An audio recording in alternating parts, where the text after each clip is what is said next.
Hello, everyone. My name is Talia. I am filling in for Steph today, facilitating the July Variety Hour for Wild Labs. Welcome, and thank you so much for being here. So we have 4 wonderful speakers lined up for you today. Neville Boorman is going to kick us off talking about some advancements in near real-time wildlife tracking using Argos satellites. Then we'll hear from David Gaynor about his work on radar snare detection from the skies. Sara Olsson will share some insights from work she's been doing recently, exploring ChatGPT applications for camera trap data, which we've seen discussed in the threads on Wild Labs. And then finally, Lucy Kirkpatrick, who was a top honoree in last year's Tech for Wildlife Photo Challenge, is going to share about some of her work using tiny trackers to monitor things like proximity and movement behavior in animals. We'll also have a brief break per usual in the middle of the speakers' talks for a fun quiz with our quiz master, Henry Reese, and some exciting announcements as well from the Wild Labs community team. So with that, let's get started. And Neville, I'll hand it over to you if you're ready. Brilliant. Thank you so much, Tully, for that. So yeah, good day, everyone. My name is Neville Boorman. I am the technical sales consultant from CLS Southern Africa, based in Cape Town.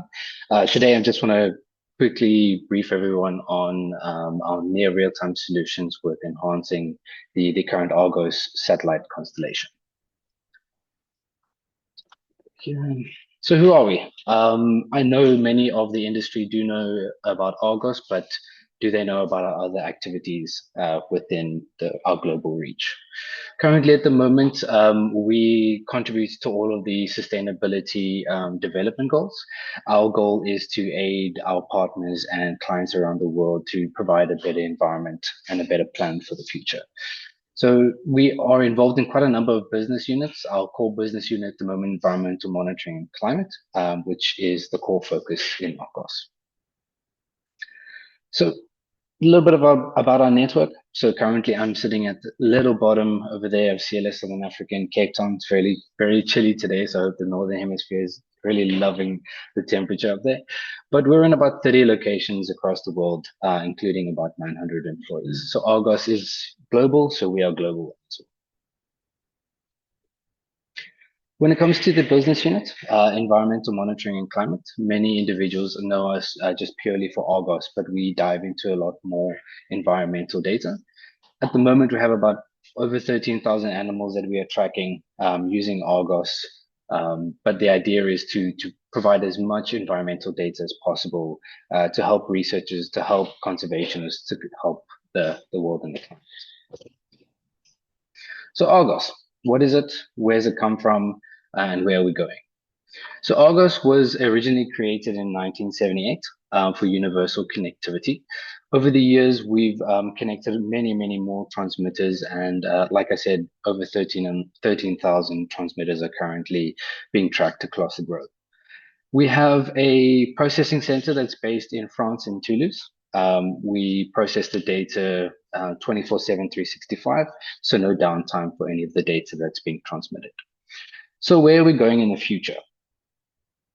Okay, so this is just a brief introduction of when the main satellites were launched and put into space and connected to our transmitters. You'll see that in 2024, there's a little line over there that explains Kineis. So Kineis is one of our partners that is aiding us into launching more satellites to complement the current Argos constellation. Little brief imagery of the satellites. So these are nanosatellites. They're about 28 kilograms each, and we'll be launching 25 of them between now and mid-year June next year. Okay, what's the difference? So what is the difference between the old constellation and what's coming in the new constellation?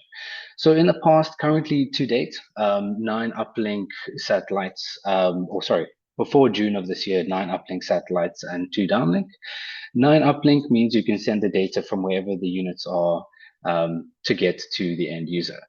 At the moment, as of June of this year, we launched the first 5 nanosatellites with our partner Kineis out of Rocket Lab in New Zealand, so that we are now getting that data from those nanosatellites, and we're all nominal with that data.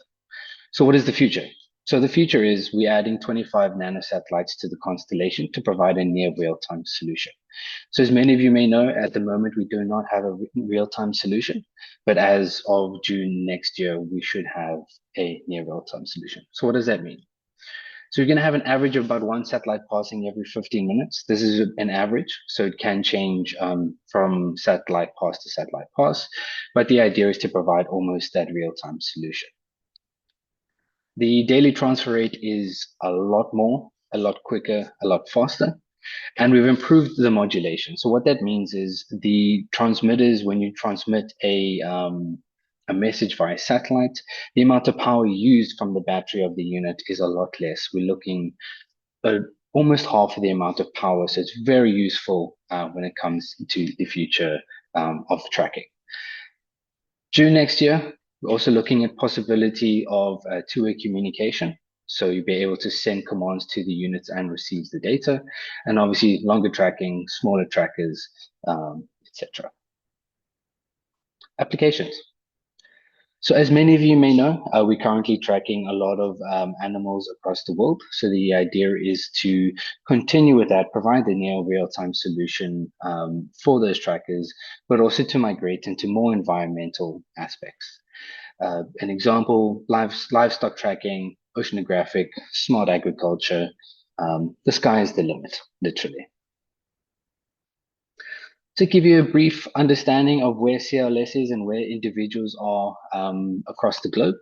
Currently, at the moment, we have our management sitting in France with dedicated team in CLS France, but then dedicated team members across the globe.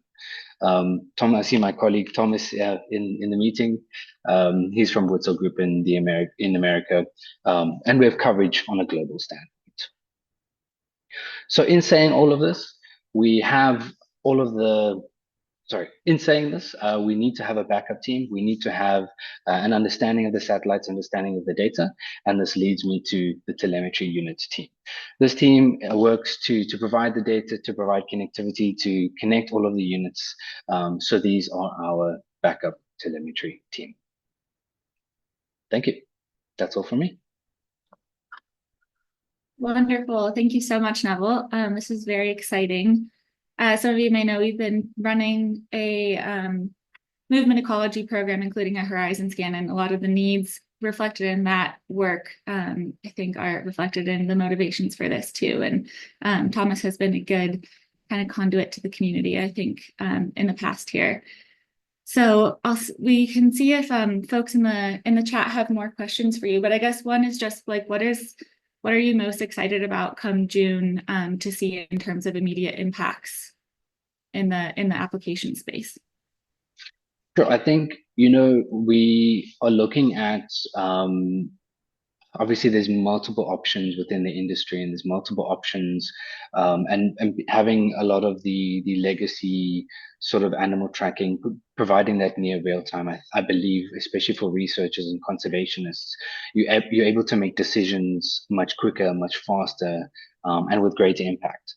So for me, I really believe that coming June next year, we have the opportunity. You have opportunities to try and mitigate human-wildlife conflict, number one, or have better decision-making tools in order to sort of reduce conflicts such as human-wildlife. Yeah, I think from my side, it just provides people with more data quicker to be able to make decisions. Wonderful. Thank you so much, Neville. Yeah, again, if you have more questions for Neville, we can follow up in the chat or in after hours as well. All right, David, are you ready to present? Yep, I'm going to share my screen now. Neville, while David's getting his screen up, Rob had a question. Is there anywhere that folks can view more details about the trackers? Yeah, so currently what we are, or how our business is run is we connect manufacturing partners. So if you go to our Argos website, you can find all of our current manufacturing partners. So the idea is to provide the connectivity to those partners, and they have their own units there. In terms of the data, that's pretty much from the manufacturer side. So the manufacturer will have their own portal to be able to see all the data that you receive from the trackers. Wonderful. Thank you. Looks like Right. Thomas also put that link in there. Excellent. Thanks, Thomas.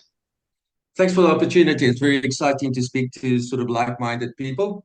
My background around the synthetic aperture radar and looking for snares is I'm involved in the reintroduction of lines into Zambezi Delta. 24 lines, there's now 130, but with a lot of snaring in between. And at the moment, we're busy introducing cheetah into the Zambezi Delta, and it's ticking over the founder population there.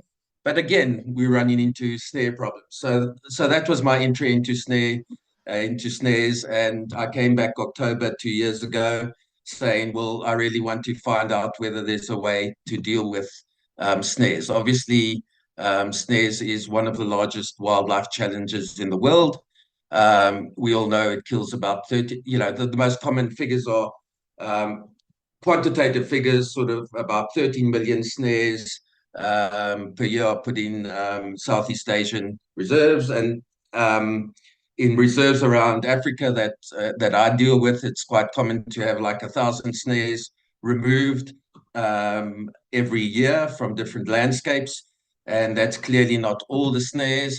And what we also know is snaring disproportionately threatens sort of apex predators, tigers, lions. It was really the result of the exploitation of wild dogs in the lower Zambezi, and even in our own program, it was a real snaring is the biggest challenge of reintroduction into unfenced areas for us. What we also know is, despite looking for snaring by foot patrols and even sort of optimizing using information using Earth Ranger, and that we know we're not getting all the snares. And the few studies that quantitative studies that actually have been done to test how many snares you actually pick up in the environment are quite a dismal tale. So even when trained rangers know there's snares there, they typically only pick up 20 snares, and there's diminishing returns. It's harder to pick up the snares that you miss, so you can't spend twice the time and double the snares. The snares that you miss are harder to get, and so this is a real challenge. And I came back, and in fact, I went to WILDLABS.NET. There was a chat about how to conservation to deal with snaring in 2017. So I briefly had a look in what people had been doing. There was one small study using ground penetrating radar. This was the setup. Obviously, it's not operating at scale. I then connected up with the Radar Research Institute in University of Cape Town, and Prof. Ings had developed a synthetic aperture radar that could fit on a light aircraft, a helicopter, or a drone. And the advantage of using synthetic aperture radar is it's got a wide search area. So you can send up a drone 120 meters, and you can fly. Eventually, you'll be able to fly at 135 kilometers an hour. And the synthetic aperture radar works at 2 gigahertz, which means that it can penetrate canopies. It obviously can't penetrate the trunks of trees, but canopies, it can operate in night, in poor light, and in mist.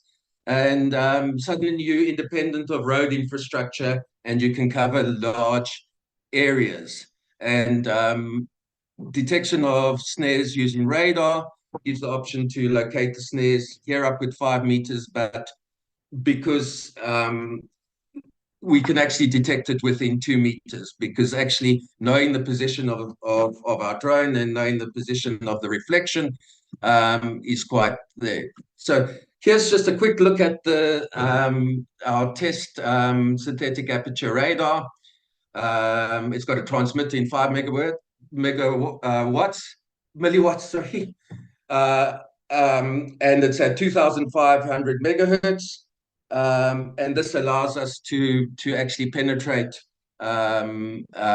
vegetation. It's frequency modulated and fully polarimetric. That means we get 4 channels of information which help us identify the target that is bouncing back to us. And it weighs 3 kilograms. At the same time, we're looking and we testing a long endurance drone, and we working together with FlyH2 with a hydrogen fuel cell drone. The advantage of using hydrogen is that it's more power dense than lithium-ion batteries. You can generate it on site. You can generate green hydrogen on site using solar power and water to generate the hydrogen. And yeah, so that's how we envision it. And this really gives us the opportunity to scan large areas. Here's the Serengeti National Park, and it actually allows us to actually search and locate snares over large areas. Here's the drone flying at 122, and that's the scanning area, and that's how the radar works. So far, we've done 3 trials at 3 different sites. Our first trial looked like that. That CR1, CR2, CR3 are targets which we could actually, that's the radar scan of 1 kilometer wide, and we can actually pick up the targets. We can't identify the targets. Our second trial, we got a lot better at that, and we've got consistent returns, radar returns from our trials in all 4 polarizations. So we get into the stage is that we're generating the data that we can actually look and identify the targets. This is still early days, and this is large of our problem. I mean, people are really keen to have us to try this out in the reserves, but we're really struggling to get money for the technical innovation. People are much more willing to fund off-the-shelf products, and we're finding it's a lot more difficult to get the funding to actually develop the product from the ground up. And lately, we've added to our team the University of Ulm, and the reason why we've added Ulm, Christian Waldschmidt's the head of the Institute of Microwave Technology, and they use a similar synthetic aperture radar, and they can detect 0.5 millimeter diameter tripwires between landmines. Okay, so we've got our drone, and we can detect larger targets, and we now need to invest in identifying the targets, discriminating snares from other targets, and we've teamed up with the University of Ulm, and we collaborating, and we've got a master's student starting at the end of this year. And they already have the algorithms to detect finer wires than that are typically used in wildlife snaring. So we're quite excited about that. And then just to cover, I mean, really our hope of this technology is once you can fly large areas and detect snares over large areas to within 2 meters and predictably identify them, obviously you can save millions of animals' lives, you can remove the greatest threat to carnivore populations in protected areas, and avoid costly punitive responses to poaching. And I really believe as a single conservation intervention, developing a way to locate snares at scale has been one of the biggest conservation paybacks. Okay, thank you. Wonderful. Thank you so much. Definitely jump in the chat. If it sounds like looks like there are a few questions in there for you. So it'd be great if you could jump into the chat to answer those, David. And I also just flagged some relevant work by my team at WWF working on, Eric Becker and others are working on similar related stuff. So that might be interesting to check out.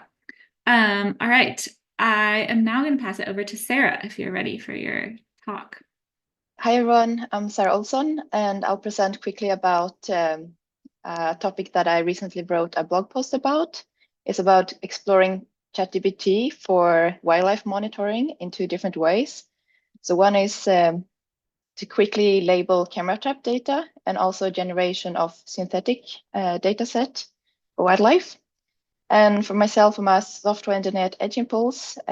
We develop a platform where you can train small machine learning models that would fit on, for example, camera trap, acoustic device, or animal tracker, for example. But I have a personal interest in the wildlife technology as well. So that's why I end up at these kind of events. It started off with a master thesis on intelligent camera traps for African wildlife in Kenya. Also went back to lead field research on identifying rhinos based on the pattern of eye wrinkles. And then in general, just interested in the tooling for wildlife conservancy. And that's kind of the topic for this, because I've been labeling data sets myself. It's very time consuming. So interested in ways to make that more automatically and quicker. So I tried out like just sending an image to ChatGPT, and I would say it's not good enough this far to return the coordinates of the bounding boxes. But it's pretty good at describing images. So what I did here was combining a pre-trained object detection model. This is pretty common in labeling tools, that you have a model that kind of helps you put suggestions on the objects. And then I send the image to ChatGPT and ask for the species, and I update the labels to be the kind of correct one. And then the data set is ready. So for about 500 images, I was able to label them in a couple of minutes. I went through a couple of video recordings from real camera traps. And next one is generation of synthetic wildlife data with ChatGPT. And in this case, I asked it to be kind of a Nordic setting and the animals that would normally appear in those places. And actually the result of this data set was the one I used to train the model that can detect these real animals, and was able to detect all the videos I tried. So for this case, it seemed pretty similar. Other possibilities, when I did this project back in university, we had a local zoo to gather data and test the model. But as you see, it was pretty gray in Sweden at that time. And knowing that we would go to Kenya and deploy at a site that looked more like the image here you see in the chat, it was hard to know if it was going to do good there. So I asked GPT to describe the environment in this image. And then I asked Dolly to generate an image of a rhino and just appending this description of the environment. And this is what I got back, the left image here. So that's pretty interesting. But then when it comes to quality, I would say it works in some cases, maybe not all. For example, I wouldn't say that this cheetah is very realistic, especially if you would also have like leopards in your model.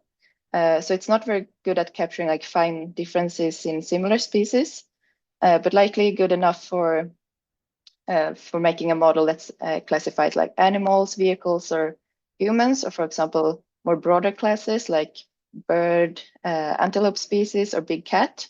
So it's depending on your case this far, I would say. Just mentioning, so for inspiration, this was something my colleague looked into, like cleaning data set with large language models. So he sent through the whole data set and asked, for example, for a label mismatching or text overlays or incorrect rotation to quickly filter out bad data set or bad data in the set. So I imagine this could be useful if you scrape the internet for images on a certain species, for example, or if you want to do something specific like filter out any blurry or dark images using these kind of technologies. Also comments about like costs and like if this is really useful in real applications. So currently I haven't done any calculations on the API calls and given data set size and everything, but I've focused mostly on the quality results and whether it's feasible. But I would say that because LLMs and kind of the whole space is evolutioning so fast, it's just useful to stay in the loop and kind of keep experimenting and see where it goes. And also announced recently they will make their next LLM free for commercial use. So it's possible that you can download the model and host it yourself and integrate into your applications and just run these tools unlimited. We don't know exactly how it will turn out, but I think it's interesting. So that's all for now. Thank you, and let me know if you have any questions, and I will post some links in the chat if you want to read more. Wonderful. Thank you so much, Sarah. Yeah, it looks like you put together a great little video on this work too. So that'd be good if anyone wants to learn more. We had a couple questions. Rob, do you want to jump in really quickly and ask yours? Yeah, great talk. I just had a question about, have you had a chance to have a look at how well your labeling goes if you compare real data sets with your artificially generated data sets? So for example, if you had pre-labeled, camera trap data versus the ones that you were showing where you sort of had a cheetah or a leopard. Oh, so the ones that I was labeling with ChatGPT, they were real images. No, I was more thinking you said that in one case you trained before you put your model through ChatGPT, you trained it on an artificial data set. Was that right? And then did you test it compared to one that you had trained with real data? Does that make sense? Yeah, I understand. Not exactly, but in this case, for example, you could use mega detector. That's also a model that can detect just the occurrence of an animal. So yeah, I didn't do any specific comparison on that data set. Okay, thank you.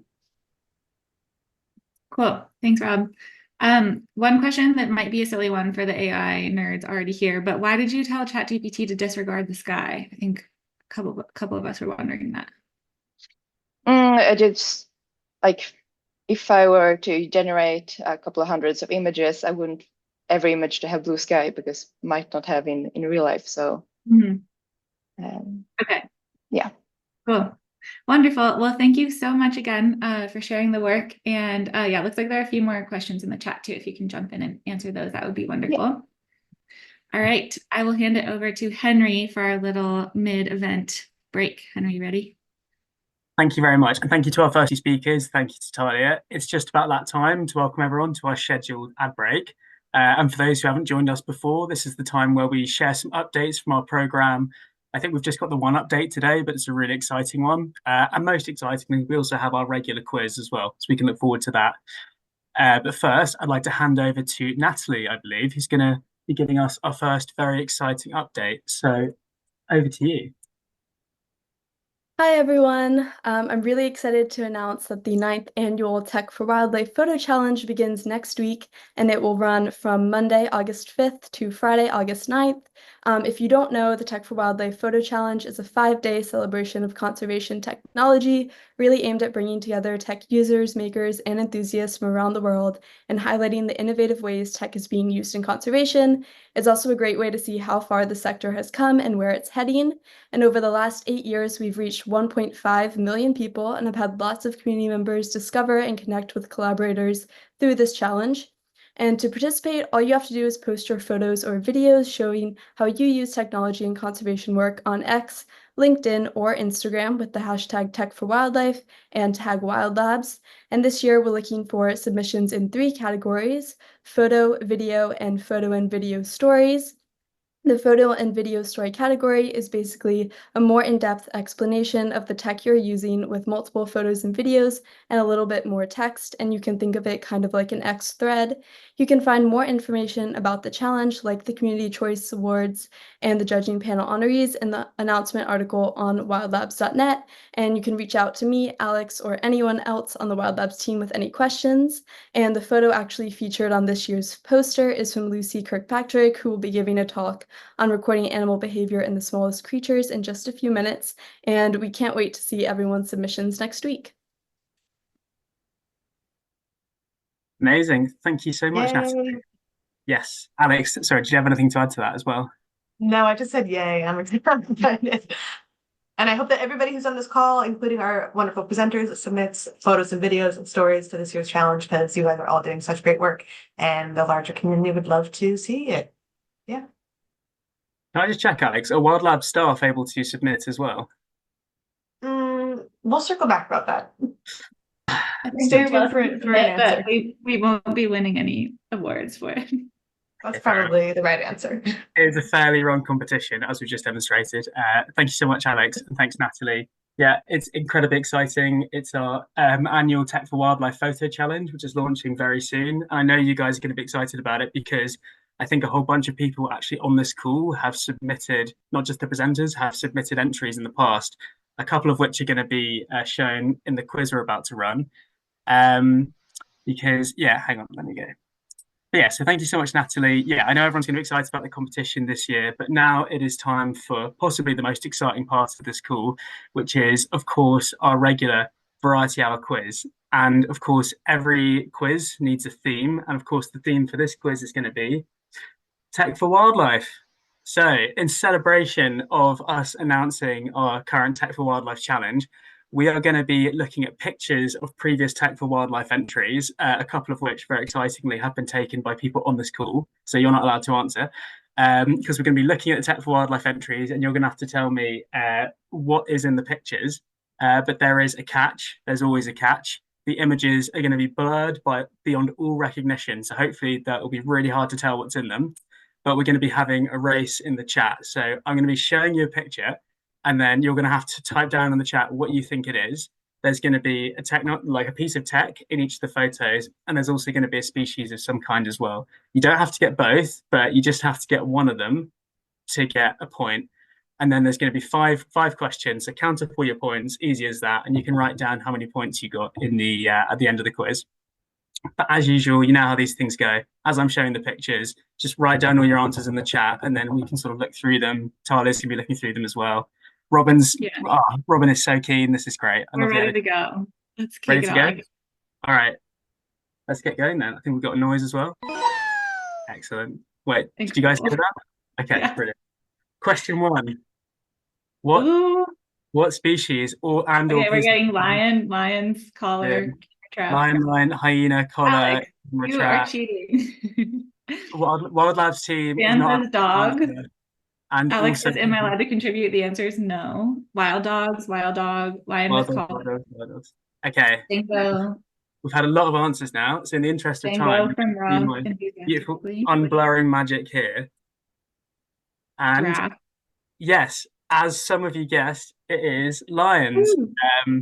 We're not with collars. There may be collars hidden there somewhere, but we're the camera trap. And, you know, we like to give credit, obviously, to all of our entries. So credit here to Meredith Palmer for taking this amazing photo. Pretty sure Meredith is here. Yes. Yes. And Nice, Meredith. Good job not cheating, even though you knew what it was. Yeah, great picture. Okay, so whoever got a point there, either camera trap or lion, you know, mark down, you've got a point. And these are going to get progressively harder as well, I think. Number 2. So what are we looking at here? Ignore the lemurs in the background. They are just okay. Please ignore the lemurs. Bird and drone. Bird and drone. Okay. Oh, thank you, Meredith. Dropped in the correct attribution to the last photo. So, parrot, bird. Parrot, bird. Okay. Anything else?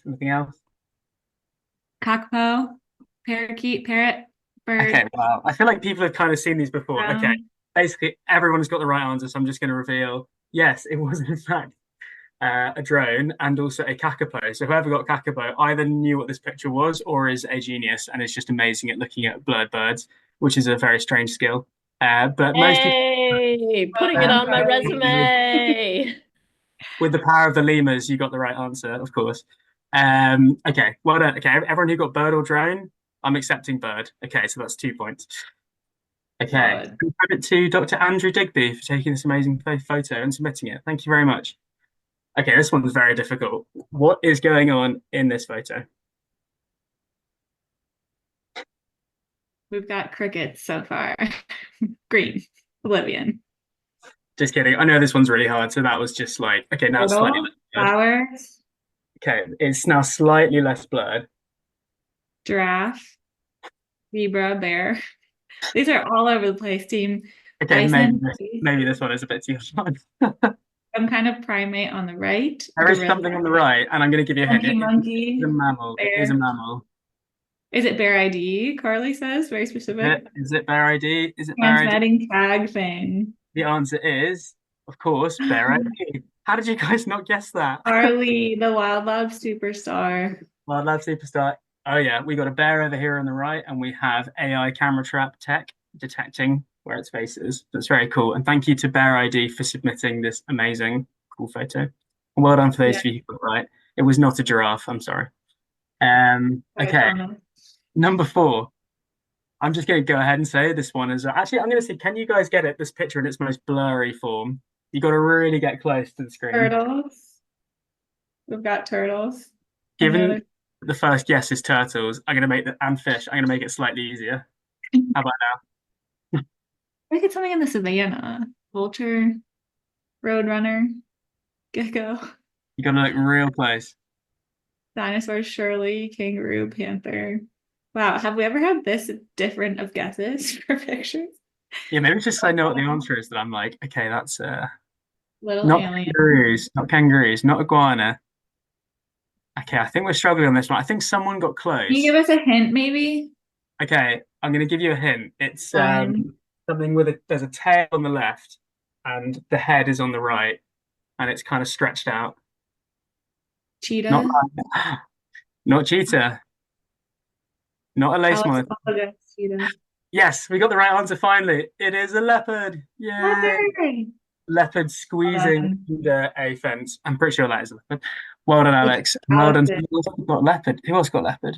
Alexander and Alex both. Alexander and Alex. It's an Alex thing. Okay. It's not cheating because I didn't know what that was. Genuinely. I know you didn't know what that was. You've got the sixth sense. Okay. And credit to Christine Wilson for taking that awesome. Actually, I think it's Christian Wilkinson. Apologies. I've seen the actual credit down there. And last one, question 5. Okay, we've started super blurry again, so I'm just going to unblur a little bit. What have we got here? Acoustic monitor, moth. Alex says this is easy. Big moth, big moth, big moth. Camera trap, audio moth. Okay, I think we've got some answers now. Moth in a baggie. Yeah, this one's easy. Okay, I'm going to reveal. Yes, indeed. It is an acoustic recorder. I don't know if it's officially an audio moth, but it is an acoustic recorder in a bag used to monitor for bats. And it was a kind of a trick question because the species was a tree. But credit to Oliver Webb for getting that one. Thank you for submitting. I would like to raise a point of contention that it was not specified. You said there is an animal in the picture, not a species. So the rules were not correctly given to us. See, this is why I should follow my notes more closely, is because I thought of that beforehand. Okay, noted. This one doesn't count. It's only out of 4 then. If I did indeed say animal instead of species. Maybe there's like a hidden little bat in here somewhere. I don't know. Okay, we'll call that out of 4 then. So everyone count up your points if you got that. But wait, there's a hidden question at the end. Whose birthday is it on the WildLabs team?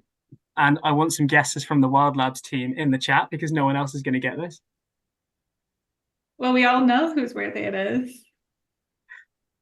Oh, hints. Okay, Carly got it right again. So Carly's crazy. It is Natalie. Yay! Happy birthday, Natalie. I would like to just note that I did not know that. I just know when like almost everyone else's birthday is. So it was just a process of elimination. Solid. That is the sixth sense that, yeah, again, I wish I had. Happy birthday, Natalie. I'm now going to ask everyone to join together to sing happy birthday for Natalie. No, I'm just kidding. I wouldn't subject that on anyone or Natalie. Thank you very much. Happy birthday, Natalie. Thanks for your hard work on Tech for Wildlife. And with that, I'd like to hand back over to Talia. Wonderful. Thank you, Quizmaster Henry and Natalie, our birthday queen and Tech for Wildlife fearless leader. And now we'll move on to our last speaker, Lucy. Lucy, are you ready? Thank you very much for inviting me to talk. And yeah, like you mentioned, we were really honoured and excited to be given the first place award last year in the Tech for Wildlife Challenge in the judges panel. So yeah, that was a really lovely piece of encouragement for us that what we were doing was working.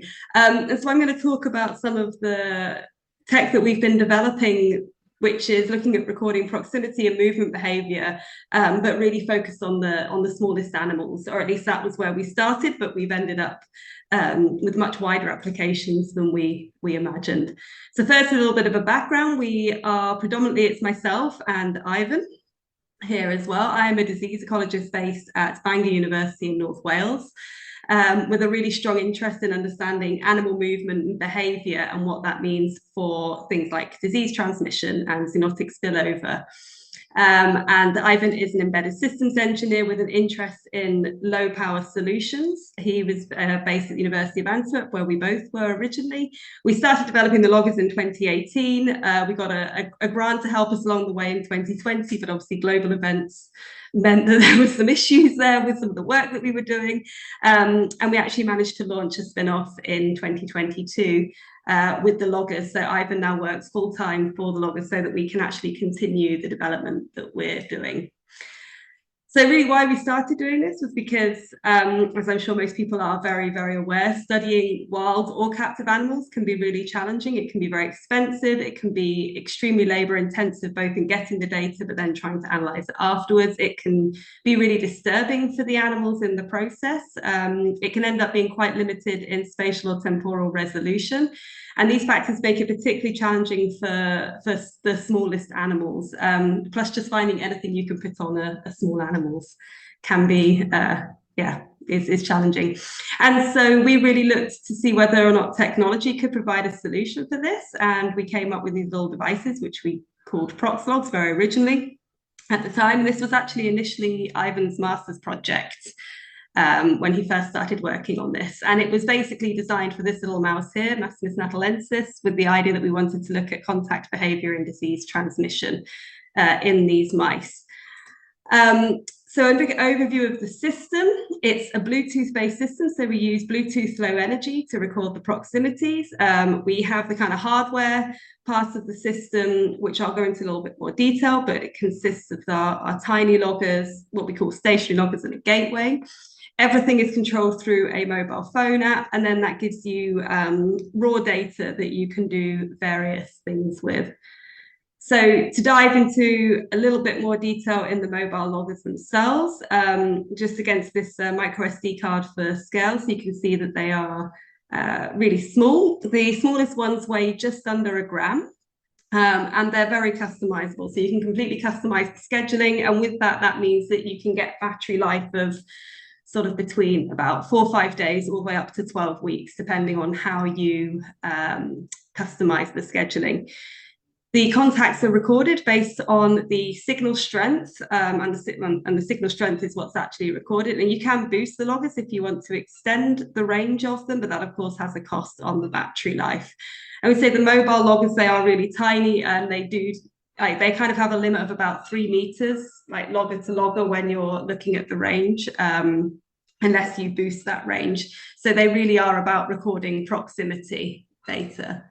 The stationary loggers are a bit bigger, so they also have a much larger battery, and these record the proximity of an animal to a given environmental feature.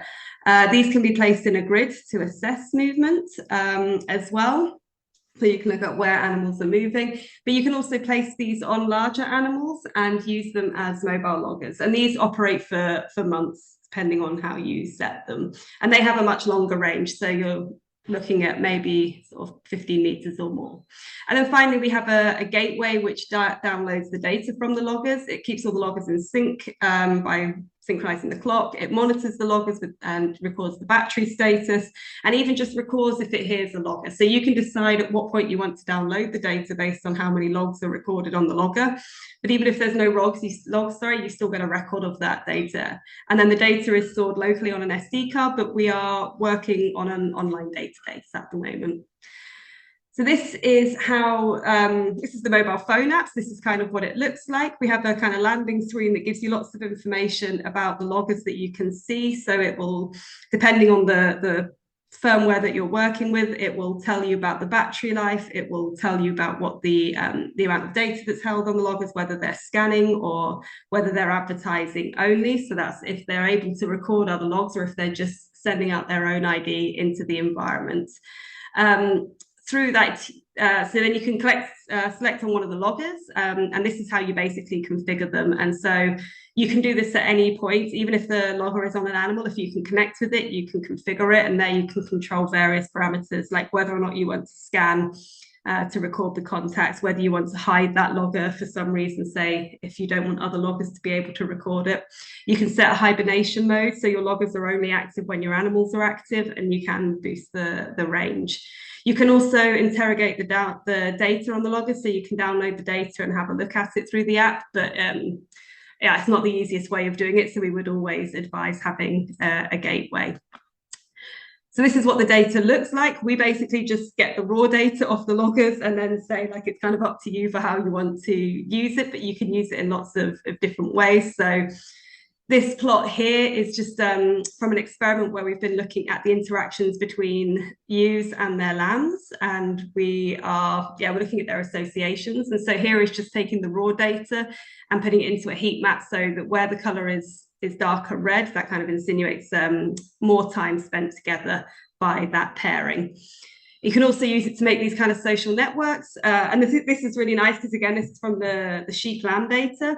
And although we provided no information, we just did the social network analysis based on the raw data. It correctly pulled back the right pairings there, so the right mother and offspring pairings, which is really nice. And then finally, you can see as well, like I said, you can look at the number of the interactions with something in the environment. So this is from a starling experiment that we did that I'm going to show next, but this just shows how different birds were using the feeder, so the resource in the aviary, in different ways. And so this is one of our quite early prototypes. You can see the logger here on the back of the starling. They're much smaller now than these ones. But this was just really nice because you can see, you can get a kind of temporal register of the data as well. So you can see the associations between the birds in the flock, in the social network here on the left, and also the heat map in the middle.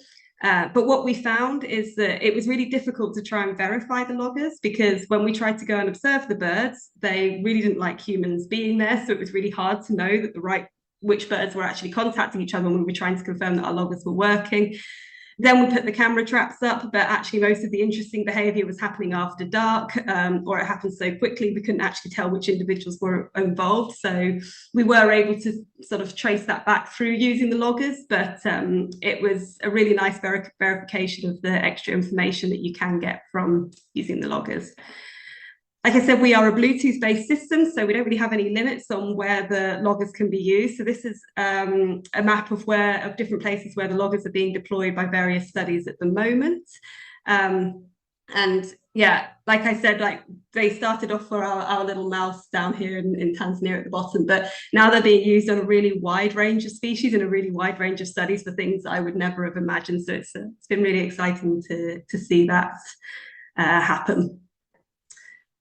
So I wanted to then just sort of briefly finish by talking a little bit about some of the challenges that we're facing and where we would be like, yeah, really up for talking to people to see what people think. One of the challenges is how we actually attach the loggers. So we provide them without any sealants, and we say to people, like, you know your species best, but we can kind of help.